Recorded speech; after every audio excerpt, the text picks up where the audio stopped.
Hey Meta, let's start the video. ဒီနေ့ဒီဗီဒီယိုထဲမှာ Facebook လို့လူသိများကြတဲ့ Meta ကုမ္ပဏီကနေပြီးတော့မှ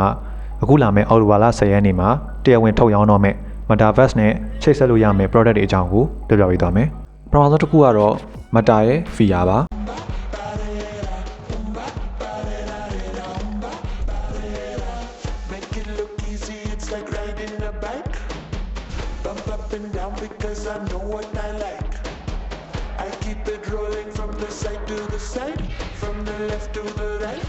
Meta ရဲ့ VR ကိုဒီမှာတော့ Quest 3 Mixed Reality Headset ဆိုပြီးတော့သူတို့အမည်ပေးထားတယ်။ကျွန်တော်တို့က VR ဆိုလို့ရှိရင်ဒီ VR ထဲမှာ game တွေဆော့မယ် video တွေကြည့်မယ်အဲ့လောက်ပဲလုပ်လို့ရတယ်လို့ထင်ခဲ့တာ။ဒီ VR မှာကျတော့ Mixed Reality ဆိုတဲ့အတိုင်းပဲကျွန်တော်တို့အခုလက်ရှိနေနေတဲ့ physical wall နဲ့ဒီ digital wall နှစ်ခုလုံးကိုတပြိုင်တည်းနေလို့ရအောင်လုပ်ပေးထားတယ်။ Ready Player One ဇာတ်လမ်းတွေကလိုမျိုးကျွန်တော်တို့ VR ကြီးတက်လိုက်တာနဲ့ပြင်ပလောကနဲ့အဆက်အသွယ်ပြတ်သွားစေရအကြောင်းလည်းမရှိတော့ဘူး။ဒီ Meta ရဲ့ VR ဆိုလို့ရှိရင်ကျွန်တော်တို့ဒီအခန်းထဲက table ပေါ်မှာတင်ကျွန်တော်တို့ဒီ pixel game တွေကိုတယောက်တည်းပဲဖြစ်ဖြစ် multiplayer ဖြစ်ဖြစ်ဆော့လို့ရမှာပဲဖြစ်တယ်။ကျွန်တော်တို့ VR ကိုသုံးရတဲ့ကြောင့်မလို့ဒီအထိုင်များမှတွေဘာတွေကိုစိတ်မပူရအောင်လို့လဲဒီခန္ဓာကိုယ်ကြံ့ခိုင်ရေးအတွက် exercise ဖြစ်စေမဲ့ game တွေကိုလည်းဆော့လို့ရမှာဖြစ်တယ်။ပြီးတော့ကျွန်တော်တို့ first person game ရဲ့ feeling ကိုအပြည့်အဝပေးနိုင်တဲ့ဒီ Assassin's Creed လိုမျိုး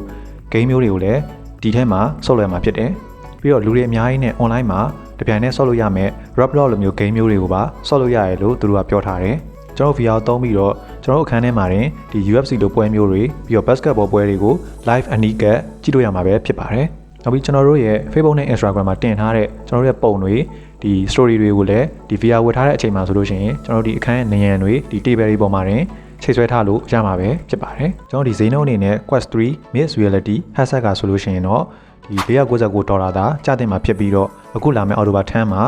US မှာစတင်ဝယ်လို့ရမှာပဲဖြစ်ပါတယ်။နောက်တဲ့ product တစ်ခုကကြတော့သူ Ray-Ban နဲ့ coil လုပ်ထားတဲ့ Meta ရဲ့ smart မျက်မှန်တွေပဲဖြစ်ပါတယ်။ကျွန်တော်မျက်မှန်တက်တယ်ဆိုတာ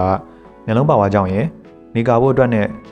fashion အတွက်လောက်ပဲကျွန်တော်သုံးကြတာ။အခုဒီ Meta ရဲ့မျက်မှန်မှာကြတော့12 megapixel ရှိရဲ့ကင်မရာနှလုံးပါမယ်။ပြီးလို့ရှိရင်ဒီ audio system ကိုကောင်းကောင်းအလုပ်လုပ်နိုင်တဲ့ဒီ mic တွေပြီးလို့ရှိရင် audio ပေါက်တွေကိုကောင်းကောင်းတက်ဆင်ပေးထားတယ်။12 megapixel ရှိရဲ့ကင်မရာကိုသုံးထားလို့ကြောင့်မလို့ကျွန်တော်တို့ဒီပုံကောင်းကောင်းတွေရိုက်လို့ရမယ်။ပြီးတော့ 1080p ရှိတဲ့ video တွေကိုပါဒီမျက်မှန်နဲ့ရိုက်လို့ရမှာဖြစ်ပါတယ်။ကျွန်တော်ရိုက်ထားတဲ့ပုံတွေ video တွေကိုလည်းဒီမျက်မှန်နဲ့တင်ကျွန်တော်တို့ရဲ့ Facebook နဲ့ Instagram မှာတစ်ခါတည်းတင်လို့ရမှာပဲဖြစ်ပါတယ်။ဒီမျက်မှန်မှာ audio system ကောင်းကောင်းပါတဲ့အတွက်ကြောင့်မလို့ကျွန်တော်ဒီ audio ကိုခေါ်တာတွေပြီးတော့ဒီသချင်းနားထောင်တာတွေကိုလည်းကောင်းကောင်းလုပ်လို့ရတယ်လို့သူတို့ကပြောထားတယ်။ဒီမျက်မှန်တွေအကုန်လုံးကိုလည်းဒီ Meta ရဲ့ AI ကိုပါတစ်ခါတည်းသုံးလို့ရအောင်လို့ထည့်ပေးထားတယ်။ AI ပါတဲ့အတွက်ကြောင့်မလို့ကျွန်တော်ဒီမြင်နေရအရာတွေကိုဘာလဲဆိုတာမေးလို့ရမယ်။ပြီးတော့ဒီဟာတွေကိုဘယ်လိုလုပ်လို့ရမလဲဆိုတဲ့အကြံဉာဏ်တွေကိုပါတောင်းလို့ရမှာပဲဖြစ်ပါတယ်။ပြီးတော့ဒီ Ray-Ban မျက်မှန်အိတ်ကလည်းမျက်မှန်အိတ်သက်သက်ပဲမဟုတ်ဘူး။ဒါကမျက်မှန်ကိုအဲ့ထဲမှာထည့်မယ်ဆိုလို့ရှိရင်ဒါ charging case အဖြစ်နဲ့သုံးလို့ရမယ့်မျက်မှန်အိတ်ပဲဖြစ်တယ်။ဒီမျက်မှန်အိတ်နဲ့ဒါဒီမျက်မှန်ကိုသုံးမယ်ဆိုလို့ရှိရင်သူတို့36နာရီတိကောင်းကောင်းသုံးလို့ရတယ်လို့လည်းသူတို့ပြောထားတယ်။ပြီးတော့ဒီမျက်မှန်ရဲ့အမိုက်ဆုံးအချက်ကကြတော့ကိုယ့်ရဲ့ Facebook နဲ့ Instagram မှာဒီမျက်မှန်နဲ့တင် live လွှင့်ပြီးတော့ကိုယ့်ရဲ့ experience တွေကို share လို့ရမှာပဲဖြစ်ပါတယ်။ဒီ Ray-Ban Meta Smart မျက်မှန်တွေရဲ့ဈေးနှုန်းကတော့$299ကျတင်မှာဖြစ်ပြီးတော့အောက်တိုဘာ17မှာစဝယ်လို့ရမှာပဲဖြစ်ပါတယ်။ Meta ရဲ့နောက်တဲ့ product တစ်ခုကတော့ Meta AI ကိုအခြေခံထားတဲ့ AI Studio ပဲဖြစ်ပါတယ်။ AI Studio မှာဆိုလို့ရှိရင်ဒီ emo လို့ခေါ်တဲ့ပုံတွေကို generate လုပ်လို့ရတဲ့ AI တစ်ခုပါမယ်။ပြီးတော့ကျွန်တော်တို့အခုသုံးနေတဲ့ ChatGPT လိုမျိုးအကြံဉာဏ်တောင်းလို့ရတဲ့ chatbot တွေလည်းအများကြီးပါမယ်။ဒါပေမဲ့ Meta ရဲ့ AI chatbot တွေကနည်းနည်းပို့ပြီးတော့မိုက်တယ်။ဘာလို့လဲဆိုလို့ရှိရင်ဒါသူတို့ကျင်လည်နေတဲ့ fee မှာ pro ဖြစ်နေတဲ့လူတွေရဲ့ character တွေကိုဒီမှာ AI chatbot အဖြစ်ယူပြီးတော့သုံးထားလို့ပဲဖြစ်တယ်။ဥပမာကိုကဟင်းချက်တာဝါသနာပါရဆိုလို့ရှိရင်ဒီ AI chatbot စပုံမှုမှာကိုဒီဟင်းကိုဘယ်လိုချက်လို့ရမလဲဆိုတာတွေဘယ်လိုပြင်ဆင်ရမလဲဆိုတာတွေဒီမှာပါတဲ့ ingredient တွေအစားအသေးစိတ်ကိုဒီမှာမေးလို့ရမှာပဲဖြစ်ပါတယ်။ကိုကအကဝါသနာပါဖြစ်ဖြစ်ဒီပေါင်စင်လေးကျင်တာဝါသနာပါတာပဲဖြစ်ဖြစ်ဒါမှမဟုတ်ဒီ gamer တွေအတွက် game အကြံဉာဏ်တွေတောင်းချင်တာဖြစ်ဖြစ်ဒီ chatbot ကာရတာတစ်ခုစီလိုက်ဒီထဲမှာ